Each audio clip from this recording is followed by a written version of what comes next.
Fellas, Hey man, how's it going? not bad. Yourself? Good, all good here. So, Callum, I can hear you.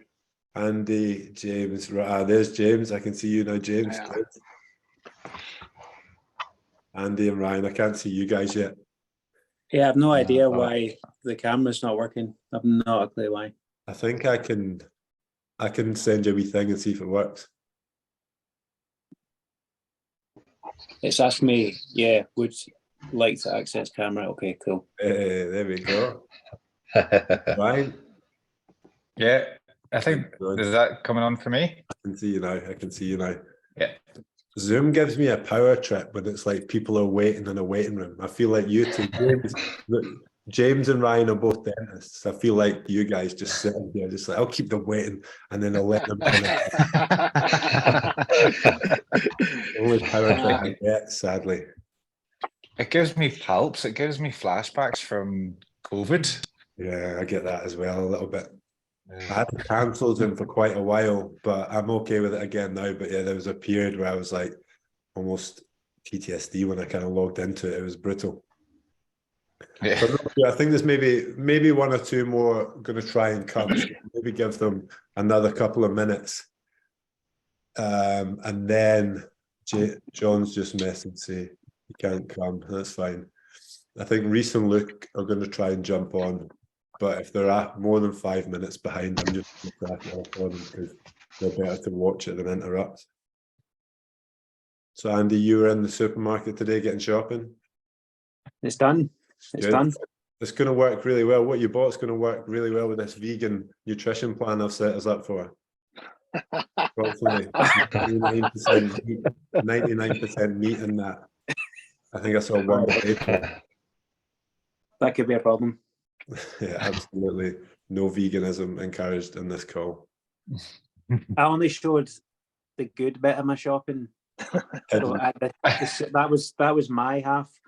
Obviously, not everyone in the call knows me, but my fiance is pregnant and it's got all sorts of wild cravings. So after that part, it was just like sweets, crisps, like. I made sure to strategically take my picture before that part.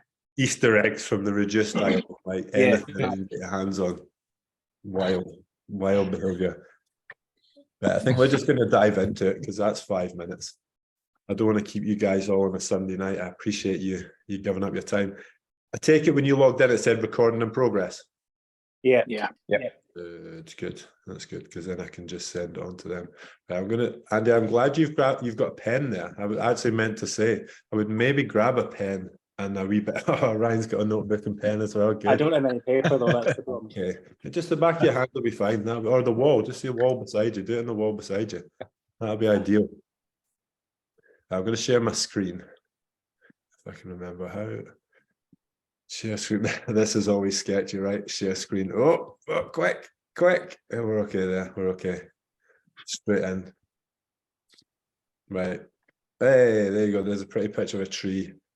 8-week transformation program. So apologies if this felt a bit rushed. Callum, you and I I've been promising you this for maybe months now. We've spoken about it. Ryan, you've been through like 3 or 4 of this process already. But this largely came about because I realized last week that James has got 8 weeks till his holiday.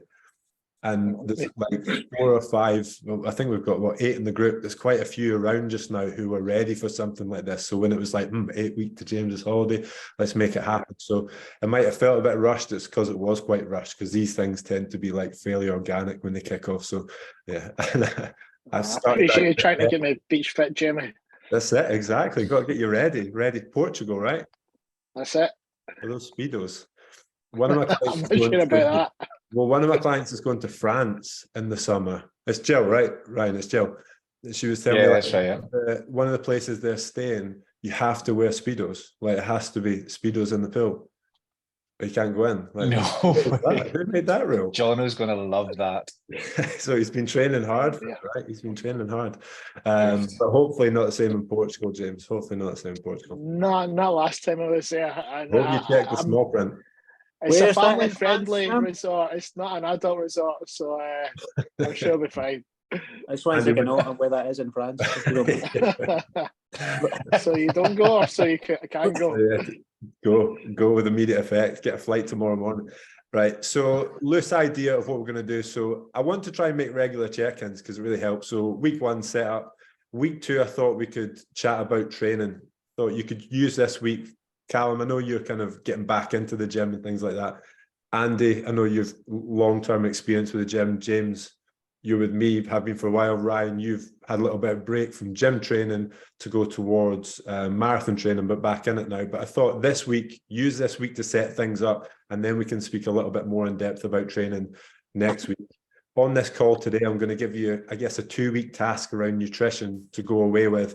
And then after 2 weeks, so what would be week 3, we can chat a little bit about nutrition. And then I thought, theming it, the weeks are just going to be us catching up, having a bit of general chat about how things are going. But I thought we could speak a little bit about sleep, circadian rhythms, these sort of things. Week 5, maybe a bit about lifestyle and maybe alcohol, managing alcohol for those of you that like to drink, and kind of junk food, that sort of thing. I thought week 6 and week 7 we can keep fairly open, and then week 8 we can just get a bit of a wrap up. Yeah, welcome. So Ryan, you've actually seen this probably exact slide before. Next 8 weeks. I was looking at it earlier today. Oh yeah, okay. The trauma's coming back. So the next 8 weeks are designed to test you, right? It's not really. We're not a lot. One of the cliches we hear in the fitness industry is like, it's a lifestyle. This is not really supposed to be a lifestyle. This is supposed to be like a period of self-inflicted restriction, okay? And treat it that way. It's like, however, corny or maybe getting a bit too philosophical already, but it's like we live in quite an abundant, particularly food environment, right? So sometimes it's good to practice restriction for a period of time. And that's what I want you guys to see this about, or see this as. It's not trying to find ways to cheat it or trying to find ways to make it easy. Like, try and make it hard and kind of embrace that for a little while. It's only for a short period of time. Yeah, time during which you're going to have to make sacrifices, but it's just 8 weeks. It's not a long period of time. 8 weeks will pass, all going well, it'll pass quickly. So however much engagement you put in, you'll get from this. So, and I've just finished an 8-week challenge with a group of ladies. We've had 2 of them that have lost a stone in that time, but a lot of them have said like it's just transformed some of their mindset and the habits. So it's not as much as about body as it is about the mindset, because they've picked up some really useful things that they're going to move forward with. So yeah, it's a kind of full mind and body transformation.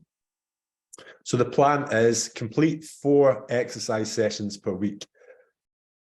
I would say minimum of 2 resistance sessions, although I'd probably encourage 3 if you can.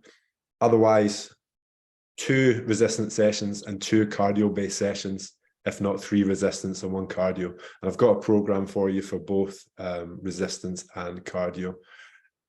Particularly in the first 2 weeks, I'd like you guys to actually track calories and macros and reach targets daily. Depending on how you find that or how you feel about it, after the 2-week period, you can go to something a bit more kind of intuitive if you want. But I would say, as much as I've got a bit of a disdain for counting calories will be the most precise and probably give you the best outcome after the 8 weeks. And then, yeah, we're going to track progress weekly. Again, one of the differences with the ladies group we've just finished is with female cycles and things, it makes it very hard to track week on week. But us as gentlemen, steady men, our physiology is pretty straightforward. So I would encourage you guys to probably weigh daily, if not every 2 or 3 days. But daily is quite an interesting thing to do because it gives you an idea of the ebbs and flows. To-do list. And I'm going to send you this stuff over because I appreciate I'm throwing a lot at you just now, but I want to talk it through and then I'll send it over. So I want you guys to take starting measurements. I've got a slide and a document for you to show exactly what I want you to take. Take photos if you want. I would probably encourage it. Don't need to send them if you don't want to. Just keep them to yourself. Can be helpful if you feel comfortable doing so, getting your partner to do it or someone to help you out. Schedule training days in your diary. This is one of the big things for me. I would say, yeah, put them in your calendar and treat them like you would an appointment, or you treat them like work, like don't for anyone. So yeah, schedule them, map them out in your mind. The reason for this is sometimes if you don't, and if you just a bit more ad lib, actually wastes more mental energy. If you know you've got them in your diary and you just can commit to them, do them, and then move on from them. Complete the physical assessments. Again, I've got a slide that will explain those. And I would say download an app to track food intake. My personal preference is probably MyFitnessPal. It's just the one that I've used all the time. And it's got a good database of food. And there's other ones that are equally as good now. Plan your meals, which maybe you managed to get a chance to do today. Calculate and track your calories. Again, we're going to talk about that just now.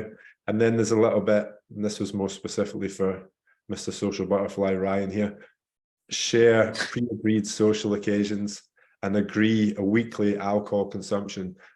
Going back to this slide, when we're talking about self-inflicted restriction, if you're currently consuming alcohol, I wonder about a period of 8 weeks without it. I'm looking at James. I did 12 weeks the last time, so Looking at this is James and fine. Ryan to catch the reaction. Ryan, you comfortable doing 8 weeks? Yeah, I mean, we were talking about this coming on anyway. Just wasn't quite so sure it was happening so soon. So there's going to be a couple social events where I'm clearly going to be the designated driver, but that's fine. Okay. James, initial thoughts from you, because we've obviously spoken what wine gives you, right?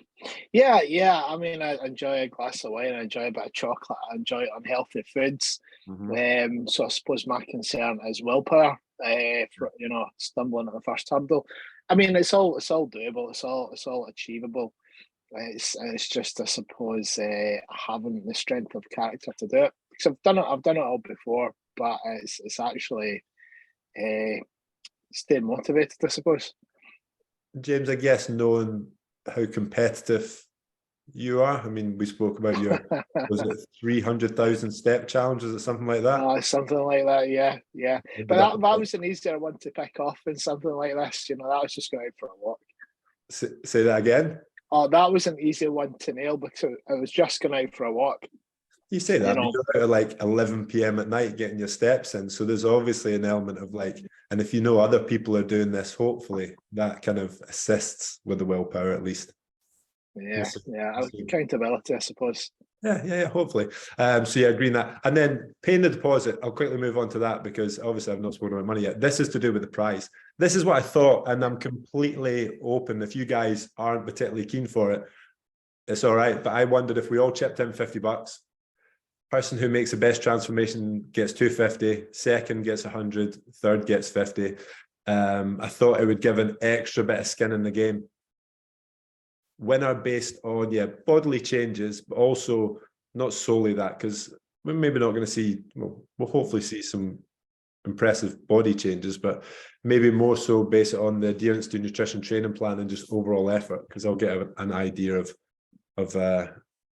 who's adhering, etc. Or I wondered if we did like a come down with me style, like everyone votes for someone that's not them. We'll come up with that at the end. We'll think about that, but you don't necessarily need to answer that right now. I'll put that out to the group and we can make a decision, but I thought it'd be quite cool to have a little bit more skin in the game. Or rather than first, second and third, we could do winner takes all, whatever motivates you guys. So assessments, I'm going to throw a lot at you just now. I'm going to put it on the group chat and hopefully it'll feel clear after kind of first or second time through. Initial assessments, what I would encourage you guys to track is, if possible, body fat percentage. James, we did your scan the other day. Ryan, we can do a scan.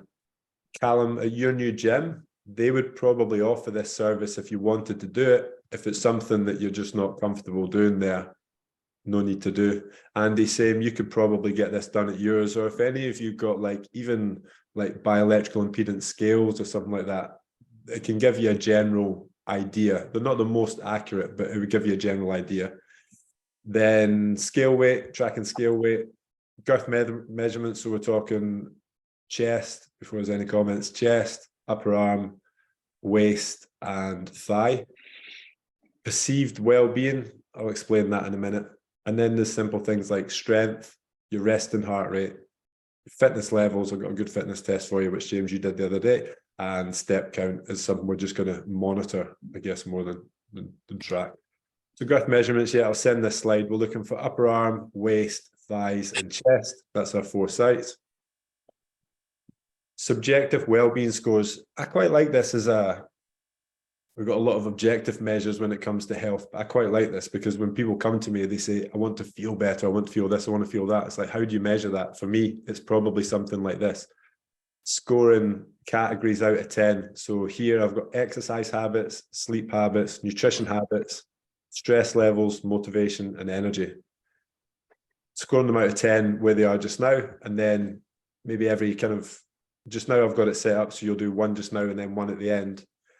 And what I typically see is when everyone gets these up to kind of like an 8, they're in a pretty good spot objectively when it comes to body composition, etc., etc. So that's another useful measure. And then we've got strength assessment. What I would typically recommend is, or what I typically do is a 10 rep strength test is I usually do some for lower body, pressing exercise, and a pulling exercise. It gives me a good indication of where people are starting from. But there's other options. You could do maybe a 6 rep strength test if you were comfortable with squats, bench press, and bent over row. If you're limited with gym equipment, which I don't think anyone in the group is, but you could even do max effort, split squats, press ups, or bodyweight rows or chin ups. So you could be out in the kiddies park doing chin ups on the climbing frame, some press ups and some split squats, whatever you need to do. Again, it's just setting a baseline. It's quite motivating after 8 weeks to look back to see what you were doing to where you are now. But my favorite one is this. Yeah, getting a leg press, getting a chest press, getting a seated row. Heaviest weight you can do 10 reps for with control of that weight. Resting heart rate. This is, resting heart rate is a really good indicator of a healthy cardiovascular system. If you've got an activity tracker, it usually tracks that for you. So you'll be able to get it in your data. If you're Apple, you go into the health app, it'll tell you that there. Otherwise, what you can do is find your pulse.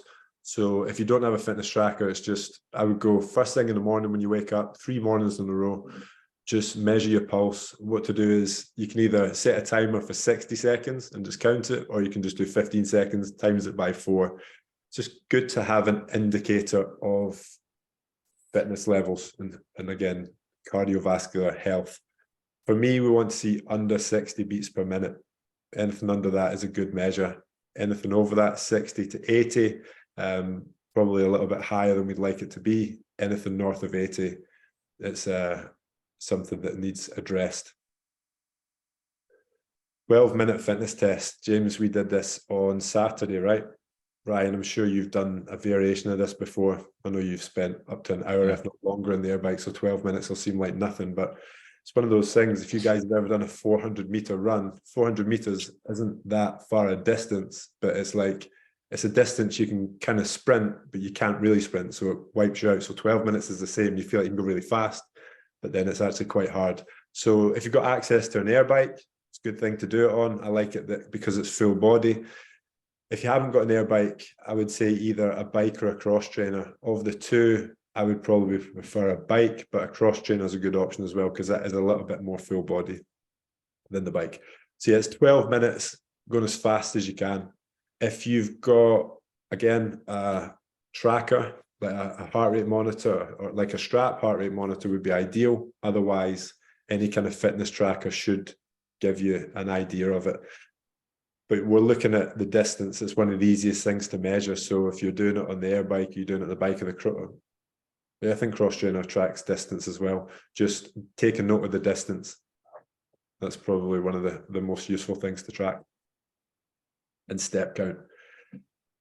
All phones now have, I think Apple Health on iPhone and Google Fit on Android. It's all secretly tracking your steps, whether you like it or not, I believe. So just take a note of where you're at on that. And again, in the document I've got, you can add that in. Let me see where we are now. Cool. Yeah, right. I'm just going to stop at that for a wee minute. Stop sharing. I'm going to show you the document. Anyone got anything to add or ask just now? That's good, I think. Right. So let me just go back into share screen with Zoom, share screen. This one. So this is, you guys can see the tracker there, yeah? This is something I'll send you. Now, again, depending on the phone you've got, we could share this between each other so you could fill it in and I could see it. It's just a pretty basic template. You don't need to use it if it's a problem to type in it. You could even just put it in notes on your phone, but you'll see it's got a test. Can you can all see that, yeah? Cool. Got test. So initial test, weight in kilograms. If you've got access to your body fat percentage, we'll get that in there. Body fat, weight in kilos, and then fat-free mass in kilos. If you're able to get that, I can give you an indication of where you're at in terms of against norms. So I can tell you if you're kind of in a healthy range, how far you are from a healthy range. And then after the 8 weeks, we'll retest that, see what the change is. So yeah, here it says, I can tell you the ideal range for your stats. And then at the bottom here, we've got, yeah, just your site-specific measurements. So chest, biceps, waist, and thigh. And it's helpful for me to know height. I can't imagine the retest there's going to be any change in that, but it's helpful for me to know to calculate other things. This is your scores for your exercise, nutrition, all the subjective wellbeing scores. Here it gives an indication. Gold standard, you're looking at 8 to 10 ideally. So we're looking for a total score of somewhere between 48 to 60. Fitness assessment. You've got your rest and heart rate that can go in here. So that's the thing that you'll either track here or get off your fitness tracker. Be interesting to see how that adjusts over the 8 weeks. I reckon you could make a dent, maybe a beat or two down, depending how high it is. And then yeah, your distance of whatever method or whatever equipment you use. Maximum heart rate, if you've got access to that, would be good to know. Across the 12 minutes test, it would be good to know the maximum heart rate you get up to. And then this is heart rate recovery. So what I want you to do is once you finish your 12-minute test, I might add this into the slide actually. Once you finish your 12-minute test, I want you to just track your heart rate for the 3 minutes following. So we just want to see how quickly your heart rate comes back down. So if it drops 35 beats per minute or more within the first minute, it's a good indication of pretty high fitness levels. Anything over that, again, similar to talking about higher rest and heart rate, probably a little bit of work to do on your cardiovascular fitness. Average step count. A lot of the chat is around 10,000 steps, which is just like an arbitrary number they used in like research and tests. I like this one. This is one they did to try and work out the average number of steps needed to reduce vulnerability to the likes of anxiety and depression. So there's an interesting study that found that over 5, 6, 4, 9 steps, and you reduced your very specific number, you reduced your likelihood of experiencing anxiety and depression. I don't know to what extent you reduced it, but so I like to use that as a gold standard. Over and above that, you're in a good place. Anything below that, I would encourage you to try and get out a little bit more and get some steps in.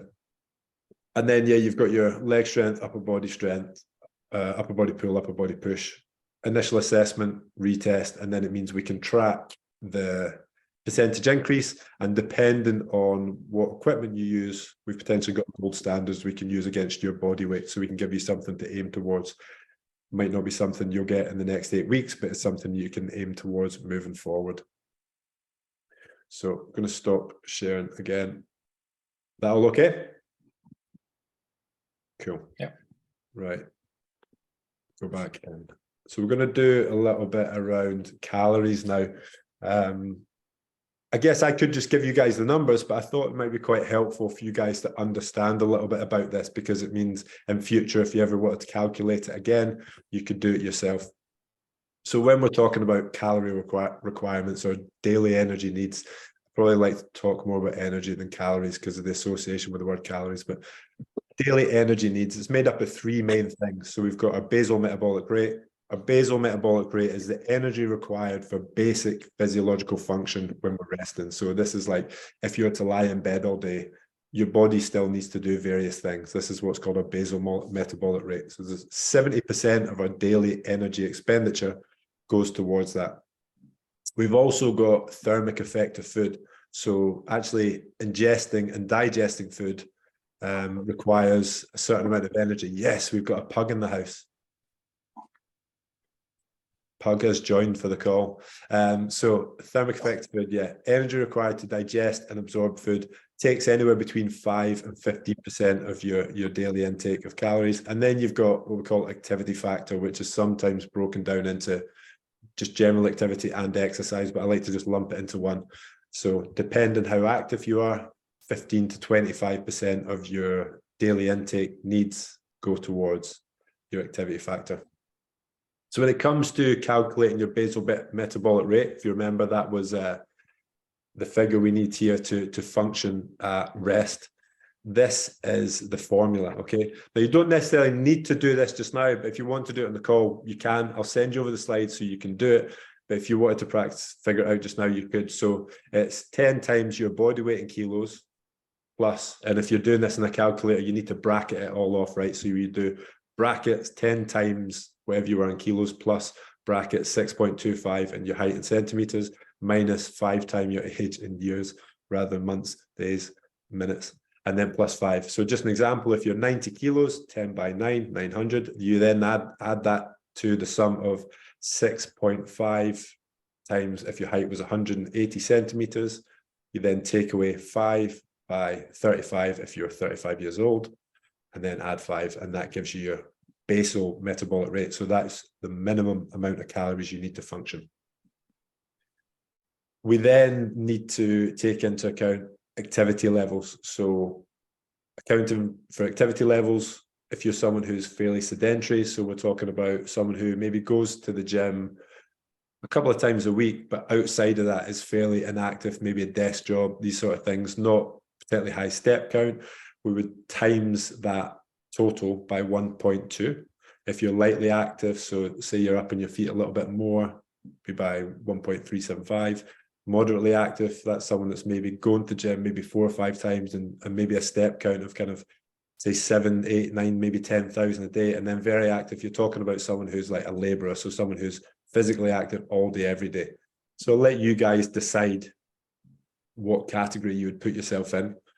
Let me skip ahead and see. So yeah, so this gives you an idea of, there's your basal metabolic rate.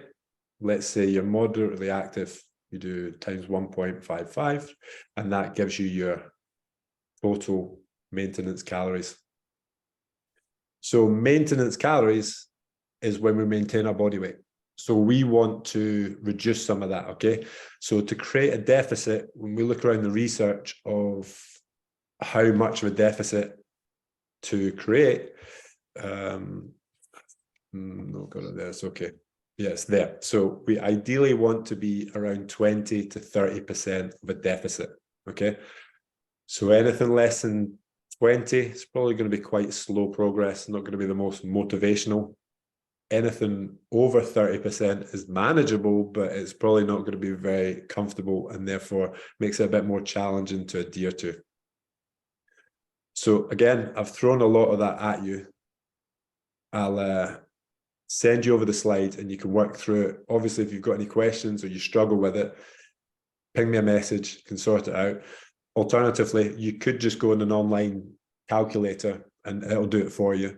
I just thought it might be helpful to break it down for you, give you guys an understanding of how to do it.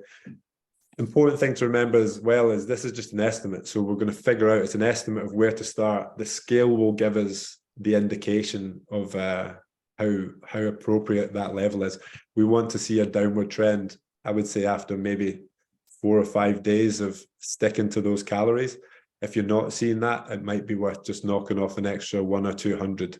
But if you do make any changes or think about making any changes, let me know. I'm just going to skip ahead a little bit. I wasn't really going to, yeah, I wanted to go to this. What to expect? It was one of the questions David asked, yeah, I think he sent me a message privately.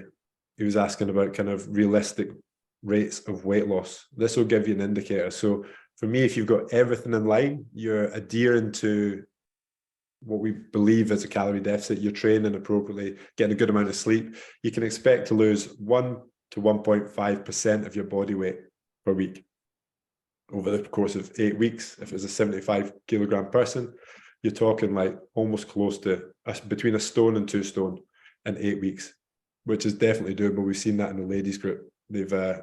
Someone's just surpassed the stone, and one lady's just approaching a stone, so it's definitely doable. Slightly slower progress, so if maybe you're getting kind of 70-80% adherence to it all, you can still expect to lose between 0.5 and 1% of your body weight per week. So it's what, half a stone to a stone over the 8 weeks, and then anything less than that, something's not quite right. It might be that maybe calories are a little bit on the higher side, or training, things aren't just lined up properly. But you just got to treat all this as data just now. So just experiment. Don't do anything too reactive. Ask a question before you think about doing anything. There might be a week where things go a little bit slower. Some weeks might go a little bit faster, but definitely want to see you guys really pushing towards that higher end of the spectrum. Not going to go any further than that today. We can talk a little bit more about nutrition next time. I'm back in the room. Has anyone got any questions or any comments or anything?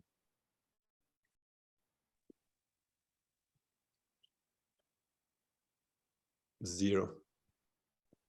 Does everyone understand it? Is it kind of clear, or just do you guys want to just take some time, go away and have a look through it all? I think just have a look through it for me. Okay. Yeah. Ryan, you've kind of been there with it before, right? Yeah. I mean, it comes pretty quick.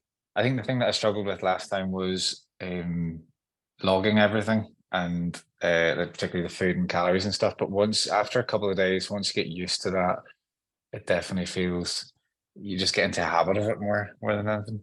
Yeah, that's exactly it. Yeah. It's just the first few days will feel quite clunky and a bit annoying, and then just like you said, Ryan, you'll kind of slip into it, and you'll then start to get an idea. And I just want you guys to get a sense of how much you're consuming, how many calories are in certain things, and then if you're anything like me, I'm quite routine in my food. I just like to eat the same things all the time, and you might therefore decide that you don't need to track. But it's a useful learning tool for the first few weeks.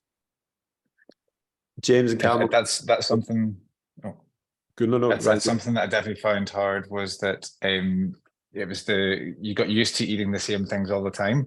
Mhm. But the last time we did it was 12 weeks. So I felt like you definitely got to the 8 or 9 weeks and you were just like, I am so sick of this same stuff every day for the last 8 weeks.